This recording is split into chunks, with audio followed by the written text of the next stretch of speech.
আপনাদেরকে একটা গুরুত্বপূর্ণ সংবাদ শেয়ার করতে চাই। সেটি হলো, আমাদের প্রতিবেশী রাষ্ট্র ভারত সরকার শেখ হাসিনাকে অবতরণ করার সুযোগ দেয়নি, তার হেলিকপ্টারকে ফেরত পাঠিয়েছে। আমি দায়িত্ব নিয়ে বলছি, বিমান বাহিনী সূত্র আমাকে একটু আগে নিশ্চিত করেছে উনি ক্যান্টনমেন্টের ভিতরে আছেন। আপনারা যেভাবে হোক ওনাকে আটক করুন এবং ওনার এই যে 15.5 বছরের গুমখুন, এই গুমখুনের হিসাব এবং শাস্তি নিশ্চিত করুন।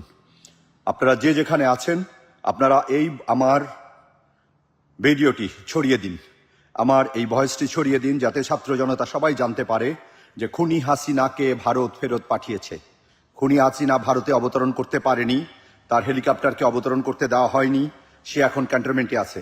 আমি কাজী শামীম আহসান দায়িত্ব নিয়ে বলছি, যারা আমাকে বিশ্বাস করেন তারা বিশ্বাস করুন, উনি বাংলাদেশে ফেরত আসতে বাধ্য হয়েছেন। ওনার হেলিকপ্টারকে অবতরণ করতে দেওয়া হয়নি, ওনাকে রিটার্ন পাঠিয়ে দেওয়া হয়েছে। উনি যে বাহন নিয়ে গিয়েছিলেন ভারতীয় ইয়েতে, সেটাকে ফেরত দেওয়া হয়েছে। এটি বিমান বাহিনীর একটি সূত্র নিশ্চিত করেছে। আপনারা খবর নিন, আপনারা ওনাকে আটকের চেষ্টা করুন। ওনাকে জীবিত অথবা মৃত যেভাবে পারেন ওনাকে আটক করুন। ওনার সাথে আমাদের হিসাব আছে, সেই হিসাব আমাদের বুঝে নিতে হবে। ওনার সাথে হিসাব আছে, এটা আমাদের যৌক্তিক হিসাব। এই হিসাবকে এড়ানোর কোনো সুযোগ নেই, কোনো ছাত্র জনতার সুযোগ নেই।